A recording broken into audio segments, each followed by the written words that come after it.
Good morning, everyone. We are talking a little bit more about our nutrition labels today. So it's been a highly requested video and I wanted to kind of roll right into it because I don't want to take a lot of your time. Listen, the first and foremost thing that you want to focus on when you're reading any labels is that you have to be able to pronounce the ingredients, okay? So we talked a little bit about this yesterday where if you are, struggling to pronounce the first three ingredients of any type of product, then that means generally speaking that it is not good for you. So just don't buy the crap, don't buy the junk food because you're going to feel inclined to eat it. And don't make the excuse that you're buying it for your children because you're the one that controls that, okay? So without further ado, when you're reading a nutrition fact label, you're gonna, of course, see it on the back. I know this is backwards for you because I'm doing this video, but regardless, what you wanna take a look at first is actually the serving size. So a lot of the times what happens is the serving size is a lot smaller than you really think that it is.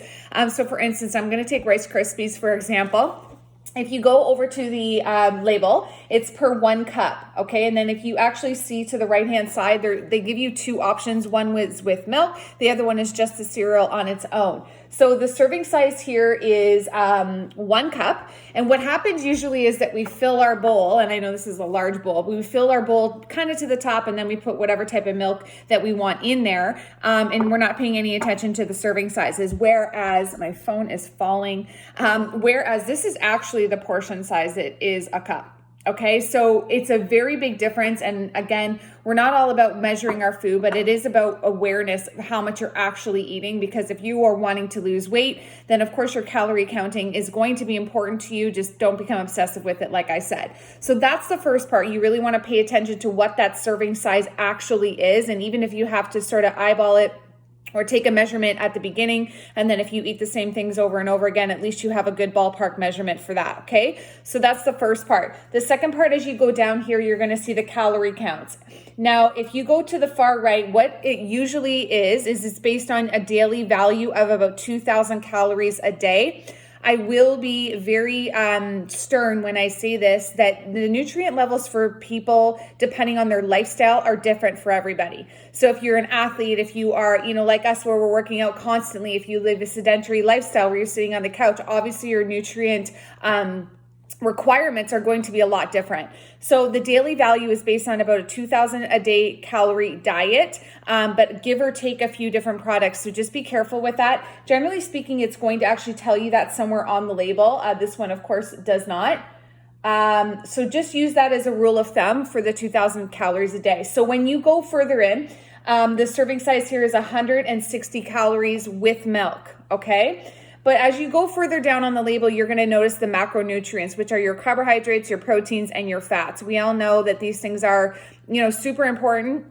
Of course, protein is definitely the number one important. Then I would say it's your healthy fat sources, and then your carbohydrates is last kind of on the list. So it's going to give you the percentage that this item or whatever item we're talking about is towards your daily percentage value recommended, again, on that 2,000 calorie a day diet. So for instance, my hemp hearts here, the serving size is 3 tablespoons and the protein in it is actually 10 grams, which is basically, I'm just reading up on this, which is about, I always say this freaking phone, sorry guys.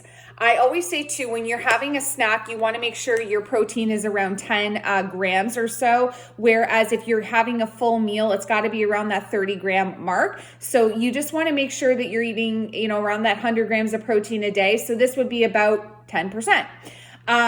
My opinion too, when you're going down the micronutrients, which are your vitamins and your minerals, so things like potassium, calcium, iron, etc. Again, that percentage is based on a daily calorie diet of about 2,000 calories. So it's going to spit out what it recommends on a daily basis for you and how much a percentage each item is actually contributing to that daily value. Okay. One other thing to really be cautious of is your fiber in your products. So for instance, my hemp hearts here have 1 gram of fiber. Mostly speaking, guys, we are deficient in fiber, but that's not to say that that's completely the case. There's always two sides to every story. We know that, but that's also one thing to take in consideration is just how much fiber you're actually getting. If you're eating a lot of vegetables, that's a really good sign. I don't highly recommend taking a fiber supplement because it can actually have the reverse effects on you. Fiber is definitely something that's important, obviously, to have proper bowel movements and just in general to have fiber to clean out those toxins in your system.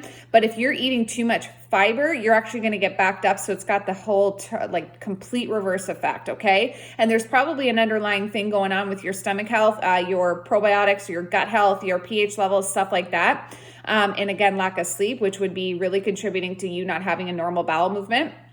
So fiber, definitely take that in consideration. And then your sugars. So of course, most people overconsume sugar, which is why they have that on the label too. This only has 1 gram of sugar per 30 gram serving. So by the way, hemp hearts are an excellent source of protein. You can chuck it on your oatmeal, you can put it in your shake, etc. Just a way to get some more protein into your diet. So that's about it. You just want to make sure, your macronutrients are your carbs, your proteins, your fats, and then your micronutrients would be everything else there. Like again, vitamin B6, folate, phosphorus, magnesium, zinc, etc. is all at the bottom. That percentage that's beside these minerals and also the micro or macronutrients are based on your daily percentage value. So I think that's about it. Be careful with your serving sizes and also your calorie counts. Super important, ladies. And I think that's all I got for today, but check out some labels, start reading up on it. Just make sure that you're getting some really good protein sources in almost everything that you eat. That's a really good way to sort of gauge whether or not the product is actually good for you. Another really good recommendation I have for you is the powdered peanut butter. It's got way less fat in it. It's packed with protein. It's 90% less fat and 6 grams of protein per serving. Once again, you can put this in your shake, you can put on your oatmeal, you can do wonders with this PB2. So those are a few things I recommend. Have a great afternoon, and we will talk to you soon.